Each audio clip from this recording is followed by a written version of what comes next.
இல்லையா? இந்த RSS நாய்க்கு கொம்பு செய்து விட்டவர் இந்திரா காந்தி இல்லையா? அந்த பொம்பளை பாகிஸ்தான் ஒரு பகுதியா அவங்க அப்பம் பிரிச்சு கொடுத்த போது பங்களாதேஷாவும்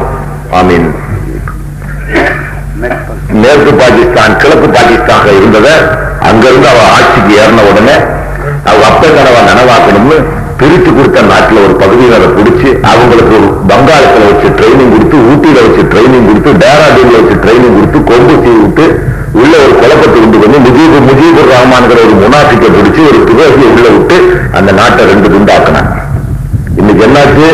பாகிஸ்தான்கார காஷ்மீர்ல ஒரு பகுதியை பிடிங்கிட்டு வருதான். ஏன் நீ எதைக்கே இப்ப அறுக்கிற? சும்மா இருக்க வேண்டியதான வேலை. ஒரு நாட்டை நீ பங்கு போட்ட, அவன் சும்மா இருப்பானா? உன்னை 10 பேரை பண்ணி போட்டான். அஸ்ஸாமிலையும் பாகிஸ்தான்லயும் பஞ்சாப்லயும் காஷ்மீர்லயும் பாத்தியா? கத்திரில பாகிஸ்தான் சும்மா இருக்கிறதுனா தானே அவனை போய் வீச்சு வரைக்கும் அவன் போட்டான். சாப்பா விதைச்சது அனுபவிக்கிறது இந்திய மக்களாகிய நான். நீ சும்மா பங்களாதேஷ் விஷயத்துல மூடிக்கிட்டு இருந்திருந்தீங்கன்னா இந்த பிரச்சனை வந்திருக்காது. ஒரு நாட்டையே நீ 2 பங்கா பஞ்சு விட்ட. உன் நாட்டை அவன் துண்டு போட நினைக்க மாட்டானா? நினைச்சது என்ன தப்பு? உன்னை ஒருத்தன் ஜெருக்குல இருக்க திருப்பி நீ அடிக்க கூடாதா? சொல்லு. தப்பு கிடையாது. அவன் செய்யறான், செஞ்சிருவாங்க. அது ஒன்றும் தப்பு கிடையாது. என்ன பெரிய தேசத்துக்கு விரோதமான கருத்தா? இது ஐக்கிய நாட்டு சபையிலேயே இந்திய தலைவர்களால் பேசப்பட்ட கருத்து தான். அது ஒன்றும் மாற்று கருத்து கொண்டவன் அல்ல. உச்ச நீதிமன்ற நீதிபதி கூட அது குறித்து விளக்கம் சொல்லி இருக்கிறான். சரி, இந்த அயோக்கியர்கள் இஸ்லாமிய தலைவர்கள் இவர்கள் செய்த துரோகங்கள், நீ ஏமாளி முஸ்லீமாக இருந்து விட்டாய். அன்னைக்கு ஜாகிர் ஹுசேனா நம்ம பிள்ளைக்கு ஜாகிர் ஹுசேன் பேர். ஆனால் அந்த அயோக்கியன் அன்று அரசியல் சாசன நிர்ணய சட்ட சபை கூடும் பொழுது முஸ்லிம்களுக்கு உரிய பங்கை பெற்று தந்தானா? தனக்கு பதவி கிடைத்தவுடன் வாயை பற்றி கொண்டு நின்று கொண்டான். அபுல் கலாம் ஆசாத் அவனுக்கு 2 ரொட்டி துண்ட காங்கிரஸ்காரன் தூக்கி போட்டவன அதை நக்கி தின்று கொண்டு நின்றானே ஒழிய 26 கோடி முஸ்லிம்களுக்கு ஒரு 60 சீட் எம்பி சீட் வாங்கி கொடுத்து விட்டு சென்றிருந்தால், 60 ரிசர்வ் தொகுதிகளை வாங்கி கொடுத்து விட்டு சென்றிருந்தால் இந்த மாதிரி இக்கட்டான நிலைமைகளில் பாபர் மசூதி கட்டப்பட்டிருக்கும் அல்லவா? இன்னைக்கு உனக்கு குரல் கொடுக்க நாதி யார் குரல் கொடுக்கிறான்? மனித உரிமை மீறல் முஸ்லிம்கள் மீது அத்துமீறி நடக்கிறது. காஷ்மீர்ல ராணுவம் கற்பழிக்கிறான்.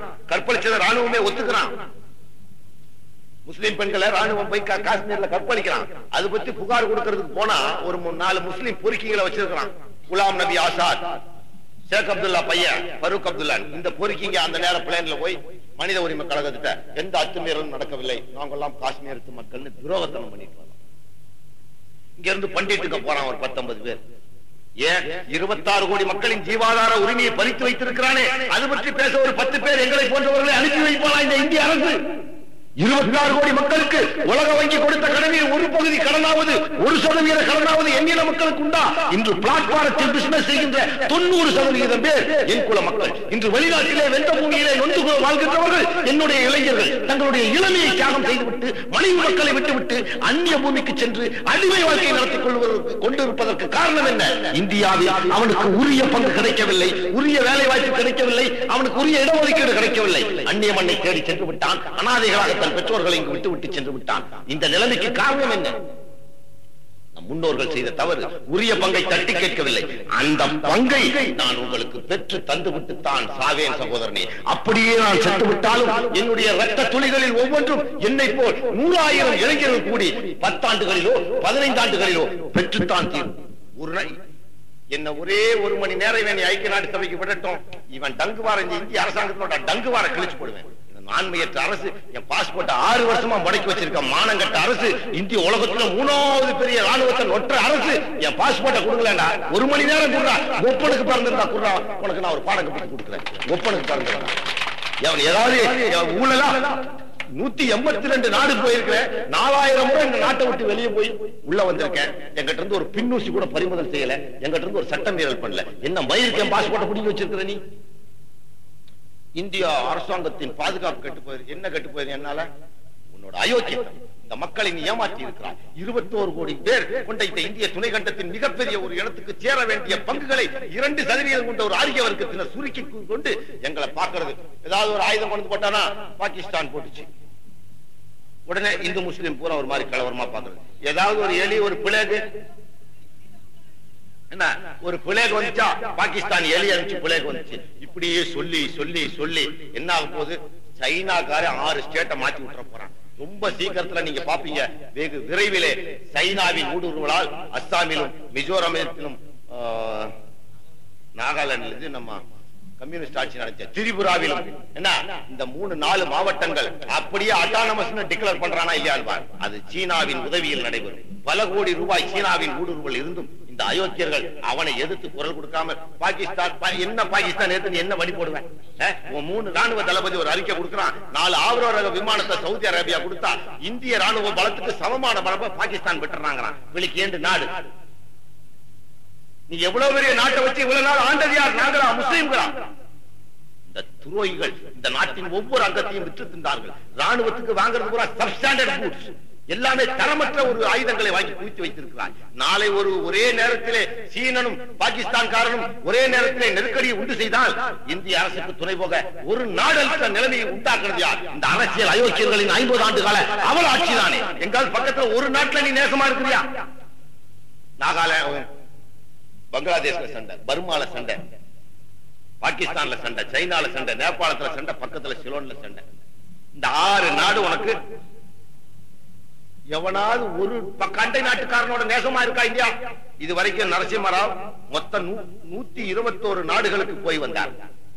ஈரான்காரன் மட்டும்தான் ஒரு ஒப்பந்தத்துல கையெழுத்து போட்டான். எப்ப இவனுக்கு போனாலும் சரி, இந்த 5 வருஷத்துல இந்திய ஜனாதிபதியும் இந்திய பிரதமரும் சேர்ந்து 161 நாட்டுக்கு போனாங்க.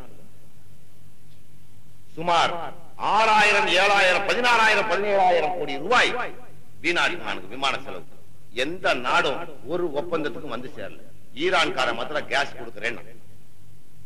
ஒவ்வொரு தடவை போகும்போதும் இதனால் இஸ்ரேல் இந்திய உறவு வலுப்படும் என்று தெரிகிறது, நேச உறவு வந்து விட்டது, வர்த்தக உறவு மேம்படுத்தப்படும் என்று தெரிகிறது. வெற்றிகரமாக பயணத்தை முடித்து நரசிம்மராவ் திரும்பினார். வெற்றிகரமாக பயணத்தை முடித்து வெங்காயராமன் திரும்பினார். வெற்றிகரமாக பயணம் முடித்து சங்கர் தயாள் சர்மா. என்னடா பண்ணீங்க இவ்வளவு நாட்டை சுத்தி? போற பக்கமெல்லாம் சொல்லிட்டான், நீ அரிசி கொண்டு வா, நாங்க உம்மி தரோம், 2 பேரும் ஊதிட்டீங்களான்ட்டா. நாக்க வலிச்சுட்டு திரும்பி வந்தேன். உன் யோக்கியதை என்னன்னு தெரியல. மானங்கட்ட ஒரு வாழ்க்கை. அண்டை நாடுகள்ல எவனாவது இந்தியாவுக்கு ஒரு மரியாதை உண்டு செய்திருக்கிறாயா? ஏதாவது ஒரு நாட்டுல இந்தியா பாஸ்போர்ட் எப்படின்னு காட்டு. எந்த நாட்டிலாவது போய் ப்ளூ கலர் பார்த்த உடனே ஓரத்தில் தள்ளிடும். இந்த அயோக்கியர்கள் என்னோட பாஸ்போர்ட்டால இந்தியாவுக்கு நீ வச்சு கொடுக்கிற பாஸ்போர்ட் தூக்கிட்டு எந்த நாட்டுக்குள்ளே நுழைய முடியாத ஒரு அவலை.